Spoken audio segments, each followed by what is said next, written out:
কলকাতা মহানগরী। কেউ ভালোবেসে বলেন তিলোত্তমা, কেউ বলেন প্রাসাদ নগরী, আবার কেউ আদর করে ডাকেন আনন্দনগরী বলে। কিন্তু নিন্দুকের সংখ্যাও কম নেই।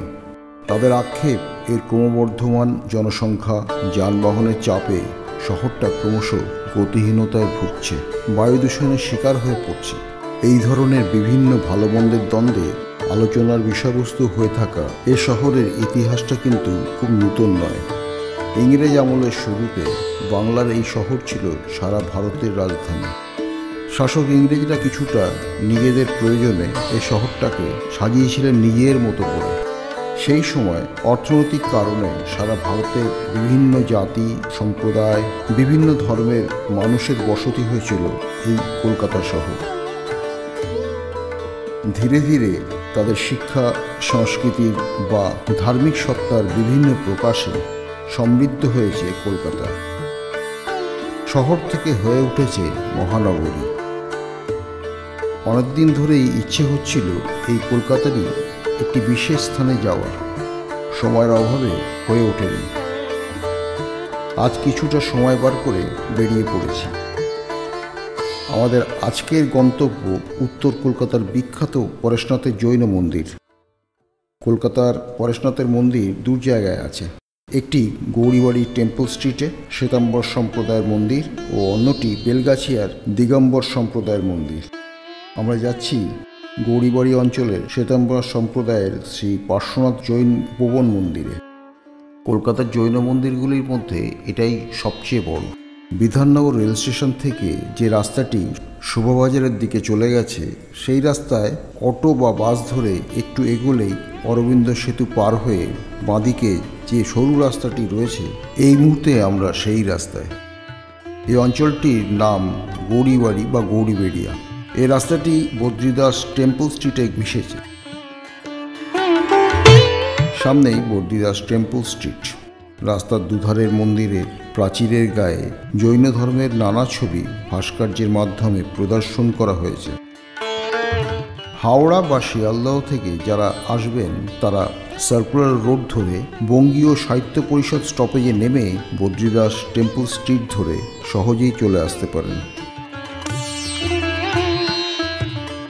কলকাতায় একসাথে এতগুলি বিরাট এবং অসাধারণ সুন্দর মন্দির পাওয়া মনে হয় আর যাবে না। এই মন্দিরগুলির পাশেই সৎসঙ্গের একটি সুন্দর মন্দির রয়েছে, সময় নিয়ে সেটিও দেখে আসতে পারেন। মন্দিরগুলি খোলা হয় সকাল 6:30 থেকে বেলা 11:30 পর্যন্ত, আবার বিকেল 3টে থেকে 7টা পর্যন্ত। আমরা এই মুহূর্তে সবচেয়ে বড় মন্দির অর্থাৎ শ্রী পার্শ্বনাথ জৈন উপবন মন্দিরে। এবার আমাদের অবাক হওয়ার পালা। সামনে বিশাল সাজানো প্রাঙ্গণ, একদিকে বাঁধানো জলাশয়, বিভিন্ন আকারের রঙিন মাছ খেলে বেড়াচ্ছে।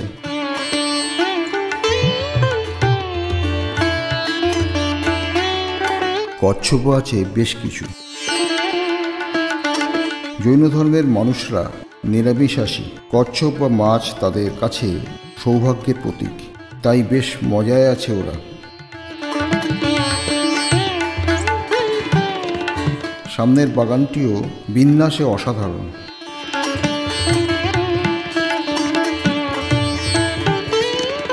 সাদা মার্বেলের বিভিন্ন মূর্তি দিয়ে ঘেরা।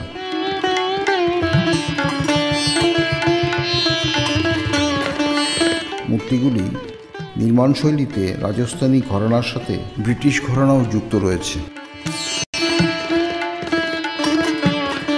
ফুল গাছে ঘেরা এই বাগানে বিভিন্ন পাখিরা খেলে বেড়াচ্ছে। মাঝে রয়েছে একটি বিরাট সুদৃশ্য ফোয়ারা।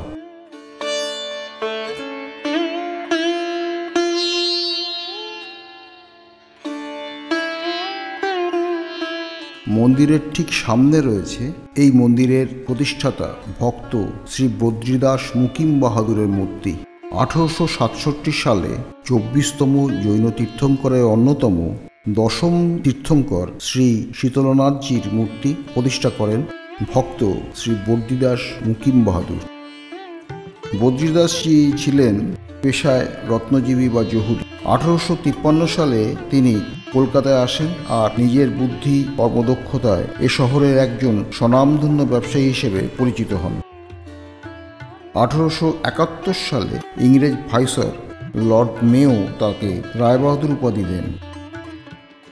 তখনকার কলকাতার চেম্বার অব কমার্সের তিনি ছিলেন ফাউন্ডিং চেয়ারম্যান। এ মন্দিরে একটি প্রদীপ আছে যা 1867 সাল থেকে ক্রমাগত জ্বালানো অবস্থায় রয়েছে, যা আজ পর্যন্ত কখনো নেভেনি। মন্দিরে ঢোকার মুখে বারান্দায় ক্রিস্টাল এবং কাঁচের যে কাজ তা যে কোনো দর্শককে মুগ্ধ করবে। মন্দিরের ভিতরে ঢুকছি এখন। এখানে কোনো রকম ছবি তোলা নিষিদ্ধ।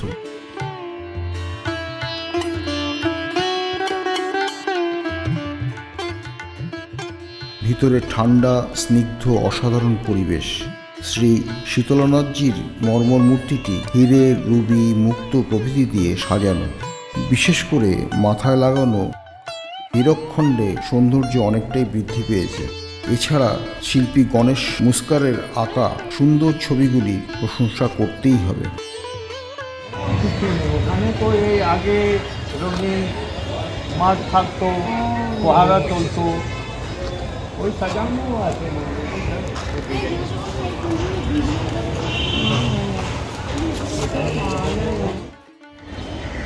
জৈন ধর্মের এই সিম্বলটা হয়। মন্দিরের পাথরের সূক্ষ্ম কারুকার্য দেখে মুগ্ধ হয়ে গেছিলাম। এই মন্দিরে চলার পথে দেওয়ালে বিভিন্ন নির্মাণে সাদা মার্বেল পাথরের প্রাচুর্য চোখে পড়বেই।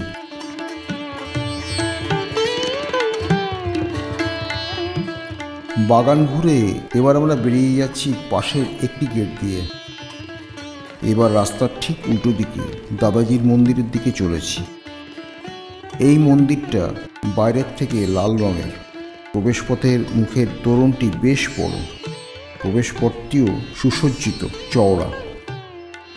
কিছুটা যাওয়ার পর মন্দির অসাধারণ সুন্দর, শান্ত ও মনোরম পরিবেশ। এই মন্দিরে জৈন আচার্য কুশলসূরির পদচিহ্ন আঁকা রয়েছে। মন্দিরটি শীতলনাথজির মন্দিরের থেকে একটু ছোট।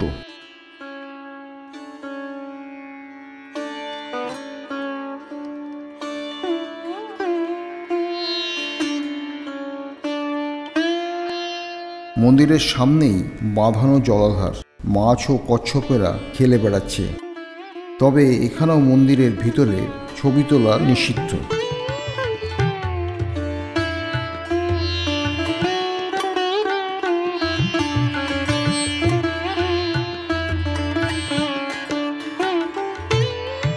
পাশেই রয়েছে 24তম জৈন তীর্থঙ্কর মহাবীর স্বামীর মন্দির। চলুন ওখানে যাওয়া যায়। পাশের রাস্তা দিয়ে ঢুকেই মহাবীর স্বামীর মন্দিরে এসে পড়েছি। সামনে বসার জায়গা রয়েছে। মন্দিরটি উঁচু, সুন্দর করে সাজানো। এটি আকারে অন্যান্য মন্দিরগুলি থেকে ছোট। এখানেও পাথরের সুন্দর কাজ রয়েছে। কিছুক্ষণ থেকে বেরিয়ে পড়েছি। এবার চলেছি সামনেই চন্দ্রপ্রভুজির মন্দিরের দিকে। এই মন্দিরটি বয়সে প্রায় 126 বছরের পুরনো। এটি প্রতিষ্ঠা করেন শ্রী গণেশ লাল চৌহান। বাইরে থেকেই মনে হচ্ছে এখানে কিছুটা পরিষ্কার পরিচ্ছন্ন করার প্রয়োজন। সামনে সিঁড়িতে ওঠার মুখে দুধারে দুটি সিংহের মূর্তি। প্রচুর গাছের সমারোহে সবুজ আভ মন্দির। মন্দিরের আলো জ্বলে উঠেছে। সন্ধ্যার অন্ধকার বলে দিচ্ছে এবার ফিরতে হবে। উত্তর কলকাতার এই জনঅরণ্যের মাঝে ঘিঞ্জি পরিবেশে এই বিশাল মন্দিরগুলি কিভাবে তাদের শুদ্ধ অস্তিত্ব বজায় রেখে ধর্মীয় ভারতের একটি ধারাকে বয়ে নিয়ে চলেছে তা ভাবতে অবাক লাগে। এবার আমাদের ফেরার পালা। শেষের সেই কথাটা এবার বলি। আমাদের চ্যানেলের কাজ যদি আপনাদের ভালো লাগে তাহলে শেয়ার করবেন এবং সাবস্ক্রাইব করবেন চ্যানেলটিকে। আজ ফিরছি, তবে সামনে আবার দেখা হবে এই আশা নিয়ে শেষ করছি আজকের পর্ব।